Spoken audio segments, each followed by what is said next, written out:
سورج گہن کی نماز کا بیان، اس کی بھی تفصیل اہل خدمت شرعیہ کی جو ریکارڈنگ کی گئی ہے جامعہ انواریہ کے زیر اہتمام اس میں گزر چکی ہے۔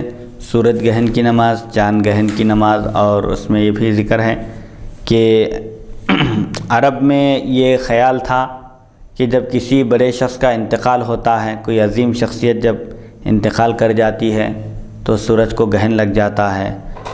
چنانچہ اس خیال کی تردید کرنے کے لیے، اس خیال کو ختم کرنے کے لیے حضور اکرم صلی اللہ علیہ وسلم کھڑے ہوئے اور خطبہ دے کر اس میں ارشاد فرمایا۔ اتفاق سے سورج گہن کے دن حضرت ابراہیم حضور اکرم صلی اللہ علیہ وسلم کے صاحبزادے رضی اللہ عنہ کا انتقال ہوا تھا، اسی دن سورج گہن تھا۔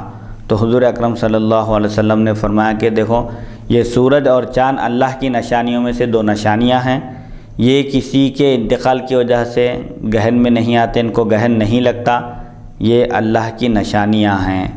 تو بہرحال حضور اکرم صلی اللہ علیہ وسلم نے دور جاہلیت میں جو خیال عام تھا اس خیال کی آپ نے تردید فرمائی۔ جب سورج کو گہن لگ جائے تو اس وقت نماز پڑھنے کا حکم ہے۔ حضرت ابن عباس رضی اللہ عنہما فرماتے ہیں نبی کریم صلی اللہ علیہ وسلم نے سورج گہن کی نماز پڑھی، قرات فرمائی اور پھر رکوع کیا، 3 مرتبہ اسی طرح کرنے کے بعد 2 سجدے کیے، دوسری رکعت بھی اسی طرح پڑھی۔ اس باب میں حضرت علی، عائشہ، عبداللہ بن عمرو، نعمان بن بشیر، مغیرہ بن شعبہ، ابو مسعود، ابو بکرہ، سمرہ ابن مسعود، اسماء بنت ابی بکر، ابن عمر، قبیصہ ہلالی، جابر بن عبداللہ، ابو موسیٰ، عبد الرحمن بن سمرہ اور ابی بن کعب رضی اللہ عنہم سے بھی روایات منقول ہیں۔ امام ترمذی فرماتے ہیں ابن عباس رضی اللہ عنہما کی حدیث درجے کے اعتبار سے حسن صحیح ہے۔ حضرت ابن عباس رضی اللہ عنہما سے یہ بھی روایت ہے کہ نبی کریم صلی اللہ علیہ وسلم نے نماز کسوف 4 رکوع اور 4 سجدوں سے ادا کی ہے۔ 2 رکعت میں 4 سجدے ہوتے ہیں لیکن رکوع صرف 2 ہوتے ہیں، اور اس روایت میں ہے کہ حضور اکرم صلی اللہ علیہ وسلم نے رکوع بھی 4 فرمائے۔ 2 رکعت میں 4 سجدے اور 4 رکوع کے ساتھ آپ نے یہ 2 رکعت نماز کسوف ادا کی۔ اس میں بہرحال زبردست اختلاف ہے، روایتیں ہیں کہ حضور اکرم صلی اللہ علیہ وسلم نے 4 رکعت نماز ادا کی، بعض روایتوں میں ہے 2 رکعت پڑھے، بعض روایتوں میں ہے آپ نے 4 رکوع کیے، اور بعض روایتوں میں ہے کہ آپ نے 2 ہی رکوع فرمایا 2 رکعت میں۔ تو احناف اس میں یہ دلیل پیش کرتے ہیں کہ عام طور پر 1 رکعت میں کوئی بھی نماز ہو، چاہے فرض ہو یا سنت ہو یا نفل ہو یا واجب ہو، اس میں 1 ہی رکوع ہے۔ تو اب عام طور پر جو نمازوں میں 1 ہی رکوع ہے، ایسے ہی صلاۃ کسوف میں بھی 1 ہی رکوع کیا جائے گا۔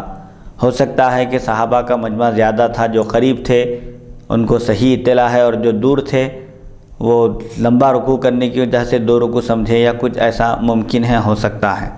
تو بہرحال ابن عباس رضی اللہ عنہما سے جو روایت آئی ہے اس میں یہ ہے کہ حضور اکرم صلی اللہ علیہ وسلم نے سورج گہن کی نماز 4 رکوع اور 4 سجدوں کے ساتھ ادا کی۔ امام شافعی، امام احمد اور امام اسحاق رحمہ اللہ یہی فرماتے ہیں کہ سورج گہن کی نماز 2 رکعت 4 رکوع اور 4 سجدوں کے ساتھ ادا کی جائے۔ سورج گہن کی نماز میں قرات کے بارے میں علماء کا اختلاف ہے کہ سورج گہن کی نماز میں قرات جہری ہوگی، بلند آواز سے پڑھا جائے گا یا آہستہ پڑھا جائے گا، اس سلسلے میں اختلاف ہے۔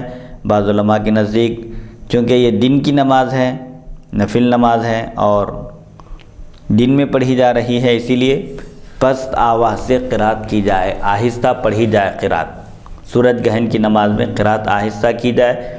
بعض علماء فرماتے ہیں کہ بلند آواز سے پڑھایا جائے، جس طرح عیدین اور جمعہ کی نماز میں بلند آواز سے قرات ہوتی ہے، اگرچہ کہ وہ دن میں پڑھی جاتی ہے۔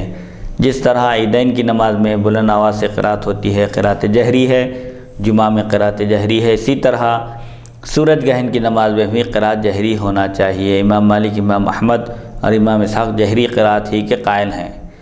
مالکیہ کے پاس اور حنابلہ کے پاس سورج گہن کی نماز قرات جہری کے ساتھ ادا کی جائے گی۔ امام شافعی فرماتے ہیں جہری نہ پڑھی جائے، قرات جہری نہ کی جائے۔ نبی کریم صلی اللہ علیہ وسلم سے دونوں طرح کی روایتیں صحیح ہیں، ثابت ہیں۔ یہ بھی صحیح ہے کہ آپ صلی اللہ علیہ وسلم نے 4 رکوع 4 سجدوں کے ساتھ کیے۔ اب 4 رکوع سے مراد 4 رکعت نماز ادا کیے، یعنی اچھا امام یہ بھی روایت میں آیا ہے کہ آپ صلی اللہ علیہ وسلم نے 2 رکعت نماز ادا کی، کسوف کی نماز، سورج گرہن کی نماز، 4 سجدے، تو یہ عام طور پر 2 رکعت میں 4 سجدے ہوتے ہی ہیں، لیکن اس نماز میں آپ نے رکوع بھی 4 فرمائے، اور یہ بھی صحیح ہے کہ آپ نے 7 رکوع 4 سجدوں کے ساتھ ادا کیے۔ مختلف روایتیں ہیں، علماء کے نزدیک گہن کے مطابق جائز ہے، اگر کسوف لمبا ہو جائے تو 9 رکوع 6 رکعتیں 4 سجدوں میں ادا کرے، یہ جائز ہے۔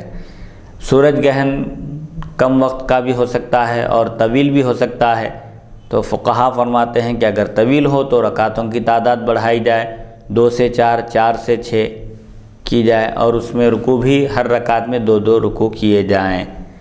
اگر 4 رکوع 4 سجدوں کے ساتھ کرے اور قرات لمبی کرے تو یہ بھی جائز ہے۔ اگر کوئی سورج گرہن لمبا ہو، طویل وقت ہو اس کا، تو ایسا بھی کر سکتا ہے، زیادہ رکعتیں پڑھنے کے بجائے وہی 2 رکعت پڑھے، لیکن 4 رکوع اور 4 سجدوں کے ساتھ پڑھے، اور قرات طویل کرے، لمبے سورے پڑھے، سورج گرہن ختم ہونے تک نماز کو جاری رکھے، تو یہ بھی جائز ہے۔ محدثین کے پاس سورج گرہن اور چاند گرہن کی نماز جماعت کے ساتھ ادا کرنا جائز ہے۔ محدثین کی ایک جماعت یہ کہتی ہے، مختلف روایتوں کو سامنے رکھ کر کے، سورج گرہن اور چاند گرہن کی نماز جماعت کے ساتھ پڑھنا جائز ہے، جبکہ احناف کے پاس نفل نماز میں جماعت نہیں ہے۔